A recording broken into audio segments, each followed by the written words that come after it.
In this episode of Idiot Atheist Reads Christian Literature, this one is Liberal Choices, Losing Causes by Shelton Smith. You can get these at Sword of the Lord. Now, I'm not liberal or conservative. I really could care less about any of that crap. You know, I don't believe in putting myself in a box as a liberal or conservative. I'm one of those people who believes that you should actively be trying to learn about ideologies you disagree with or don't know anything about. Most people don't seem to be capable of that. It's difficult for people to do, which is okay. People do whatever they want, and that's why, you know, we're pretty much as screwed as we are when it comes to people constantly arguing about nonsense. But anyways, let's go ahead and start this. There's a definite connection, a correlation between liberal choices and losing causes, because liberals are bad people. Liberal choices precede losing causes. Liberal choices. Of course, I'm not going to read the whole darn thing. Liberal choices promote losing causes. Liberal choices create losing causes. Liberal choices aggravate losing causes. And Lot lifted up his eyes and beheld all the plain of Jordan, and it was well watered everywhere, before the Lord destroyed Sodom and Gomorrah, even as the garden of the Lord, like the land of Egypt, as thou comest unto Zoar. Then Lot cast him all the plain of Jordan, and Lot journeyed east, and they separated themselves the one from the other. Abraham dwelt in the land of Canaan, and Lot dwelled in the cities of the plain, and pitched his tent towards Sodom. But the men of Sodom were wicked and sinners before the Lord exceedingly. Genesis 13:10-13. And there came two angels to Sodom at even, and Lot sat in the gate of Sodom, and Lot, seeing them, rose up to meet them, and he bowed himself and his face toward the ground. He said, Behold now, my Lord, turn in, I pray you, in your servant's house, and tarry all night, and wash your feet, and ye shall rise up early, and go on your ways. And they said, Nay, but we will abide in the street all night. Genesis 9:12. 9:1 and 2, sorry. And Lot went out and spake unto his sons-in-law, which married his daughters, and said, Up, get you out of this place, for the Lord will destroy this city. And he seemed as one mocked upon his sons-in-law. Verse 14. And Lot went up to Zoar and dwelt in the mountains, and his two daughters with him. For he feared to dwell in Zoar, and he dwelt in the cave, he and his two daughters. And the firstborn said unto the younger, Our father is old, and there is not a man in the earth to come in unto us after the manner of all the earth. Come, let us make our father drink wine, and we will lie with him, that we may perceive seed of our father. It's amazing how a guy who's completely drunk, passed out, is able to get an erection and impregnate his daughters. That is some feat. Story of Lot, the nephew of Abraham, is the interesting saga, one in which there are many opportunities, one in which he could have done many great things. Lot did, in fact, do some worthy things at certain points in his life. However, Lot began to make a series of unfortunate choices, which were neither sound nor seasoned. Consequently, they were not solid. He began to make choices without using godly wisdom, without properly evaluating what he was about to do, without consideration of principle or propriety. His choices were cast in preference, in convenience, and self-centeredness. In Genesis 13:11, in case that Lot made a choice, a willful decision that determines the direction he took thereafter, and ultimately destined for himself, his family, and others. What is a liberal? The dictionary definition defines liberal as someone who is tolerant, someone who is generous. Now, I'll admit that's wrong. Liberals, as far as I've noticed, are the most intolerant people you'll ever meet. I mean, I know some of you guys may not like me saying that, but it is the truth. Listen to some of them. They'll block you for disagreeing with them. They attack you for disagreeing with them. This is mainly the extreme left. We're not even going to get into conservatives, okay, because this is not about conservatives. But conservatives aren't that much better. I thought the dictionary is exactly right in what it says about a person who is liberal. He is tolerant and he is generous. What has happened? They have not yet put the political and philosophical definition in the dictionary. In today's vernacular, a liberal is someone who is far more than this definition. A liberal is one who has looked out over his life, his neighborhood, and his world and said, now God might be right, but he probably isn't. We've been thinking and we've come up with some ideas of our own. God, you and your absolute posture are going to have to change things just a bit because you have been entirely too dogmatic. Sure, we'll listen to God sometimes at 11 o'clock on Sundays. Blah, blah, blah. But the liberals could add, I want everyone to know by early afternoon we're going to be paying attention to other things. We're not going to take seriously what we hear at 11 o'clock on Sunday. Come Monday, we'll do exactly what we want to do. We have new ideas, Now we're going to be tolerant, not only of God's ideas, but everyone else's. We're going to tolerate others too. Everybody's ideas will be on the same table for consideration. Plato's and Socrates, Dewey's and Freud's and Darwin's too. Mix Paul with Plato, Socrates with the saints, Dewey with the disciples, Moses with Darwin. We're going to be great, grand liberals. And we'll not stand up and say it's not always wrong to steal because God is great. And as that great absolute said, thou shalt not steal. Of course, it's the same God that said that, if a man rapes a woman, pays 50 shekels silver and he becomes his wife. It's also the same God that says if you beat a slave and he dies within a day or two, that's okay. Amazing, huh? Now, a liberal may give God a window of opportunities, blah, blah, blah, blah, blah. Social issues. When a young woman becomes pregnant before marriage, the liberals offer her an abortion. Okay, I've said in other videos I am actually kind of against abortion, except for, in rape, because I thought a man can use a condom. But the reason why I wouldn't make it illegal and why I would not stop someone else from making that choice for themselves is simple. I'm not going to take care of their child. I don't want my tax dollars taking care of their child. So, hey, they got to do what they got to do. Now, I don't mind, some help, some help. But these, obviously, I don't.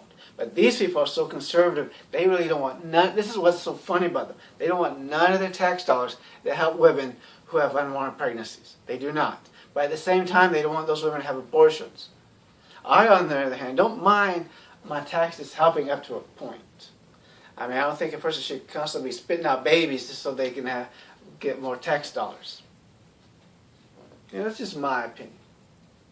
In the spring of the year, thousands of Christians, young people, are confronted with problems. Liberals say, go ahead, have your fun, do the in thing, follow the crowd, go with the line that leads to resistance. In the summertime, out comes the sun, off comes the clothes. The liberals say, shed your inhibitions, don't be a prude, let it all hang out. The shady jokes, the vulgar about, the trashy reading, the filthy videos, the raunchy television, the respectful. Oh, God. Conservatives do the same thing, okay? It's not just liberals. Cocktail too, blah, blah, blah. Smoke, tobacco and all. To them, you just need to grow up, realize this is not the 19th century. Shake off the shackles of intimidation. Live as you please. Don't let anybody tell you what to do. Spiritual issues. And I want to say again, as I usually do try to say though, you liberal Christians, thanks for siding with us more than your holy book and your supposed God. Thanks. Suppose you go to the medicine cabinet with a headache and you say, anything will work. So you pull out anything you can find, shake out a handful of pills and swallow them down. Well, you'll be over in the hospital promptly, pumping your stomach, trying to save your life. That kind of philosophy won't work in anything else, and it won't work spiritually or eternally either. They're not even the same thing. And it has invaded the churches in America. But its basic tenets of humanistic, religionist liberalism, it boils down to whatever is the vogue. Whatever in vogue is okay with me. So they stop giving invitations, sell the church buses. They sell the church buses, don't give invitations, don't get people saved, basically. Which I agree with the way he's saying here. Say, soul winning does not work anymore. Take up new and modern versions of the Bible. They bring worldly music into the church. Add more committees. Copy the so-called mainline groups. Join the local minstrel association. They line up the next an ecumenical crusade that comes along. Dialogue with every religious cowboy who rides in town. Get into deeper life concerns. Preaching is replaced. And before you can say, I guess I'm a liberal now, the crit is already being hung over the church house door and the chimes are playing the requiem. Moral issues, because only Christians are moral now. Muslims, all you others, you're not moral. Atheists, you're not moral. I don't even have to belabor this. You can see it all over the place, can't you? People, they are basically saying to us, don't get up and preach to me. They say that because they have something under the rug they don't want you to know about. No, it's because we don't want you preaching to us. They don't want to hear preaching. They don't want to hear morality. Actually, I still have my preaching CDs. I have a bunch of, when I used to go to church, because I went to a fundamentalist church, independent Baptist fundamentalist church, and they would sell the CDs, and they would have their Salvation Sundays and their, what do you call it? The old time religion, real and revisited conference. I have all those CDs and I listen to them all the time. I enjoy preaching. Doesn't mean I believe the stuff that I'm hearing. They don't want to hear preaching. They don't want to hear the absoluteness of the Word of God because they have a river of their own in which they are swimming. They don't want anybody to tell them any differently. Just leave me alone. Leave me alone. Don't preach to me. I've heard it too many times. So liberals cry when he's morally adrift or wanting to be. Liberal choices are being made all across the country. Liberal choices have been made educationally. Liberal choices have been made philosophically. If you listen to the media today, including some of our local media, you would think that the Bible-believing crowd is in control in America. Because every time we raise our voices, we hear, well, here are those fanatical Christians again. They're just trying to run everything. Ladies and gentlemen, the fact is the liberals have been in control of almost every facet of American life since the 30s and 40s. Yeah, pretty much. Well, I say 60s though, not 30s and 40s though. We used to say, and we were out of our cream, and we didn't know what we were talking about. Man, if you don't get this liberalism in check, think about what is going to happen. Look at the media, look at the reporting of the news, look at the entertainment industry. Who's in control? You can hardly turn the television on anymore. It's so rotten, so corrupt, so depraved. The devil has infiltrated churches all over the nation. Many of them have totally washed out and gone the liberal route. For those of us who plant our feet and say we are going to be Bible believers, we are going to stand for what is right, and we are going to stand for God, there's forever somebody pushing on us to do what? To become liberal. And you say, well, they wouldn't want you to throw the Bible out. No, they just want us to do what everybody else does. Talk one thing and do another. We have to make our walk match our talk. If we say that we are Bible believers, everything we do ought to show it at the mall, while we're walking down the street, or while driving the highway. Wherever we are, our lives' testimony ought to demonstrate that we are what we say. That is, where the rub comes is tough, because the liberals have taken control of so much of what is going on in America. Let me tell you one more thing about the liberals. They never built anything. They never succeed at anything. What they do is invade someone else's success and take over what somebody else has already built. They ride it until they ride it to the ground. Then they go somewhere else and get something else that somebody else has built, and they milk it until they suck all the blood out of it until it's dead. Then they go somewhere else. Also, once again, they never built anything. Now, I kind of agree with this, and the fact that if he said people on the extreme left and people on the extreme right, yeah, they pretty much destroy everything. That's what they do. But your average liberal or conservative, no, sorry. It's the liberals who gave us abortion or demands. The liberals that gave us ban on capital punishments. The liberals that mess with educationally today is the liberals that took prayer out of government schools. No, you can still pray in schools. You can still bring your Bibles in schools. Sheldon Smith, you should know this stuff. When I used to hear you preach like you're so freaking intelligent, you should know. I actually enjoyed his preaching. It's just that the guy is not too brilliant. You know, he really isn't. Most of these guys really are not. They go to Bible colleges, don't get a real degree, and they think they're smarter than everybody else. You should go to one of these churches. You'll see this. I mean, I've seen these kids going to a Bible church, and they think they're smarter than me and anyone else. And I have a degree in molecular biology and biochemistry. I've had 2 papers published. I contributed on 6 other papers. I wrote the lab book for a microbiology class. I wrote the lab book for a molecular biology class. Okay, I think I'm a whole lot smarter than someone with a Bible degree.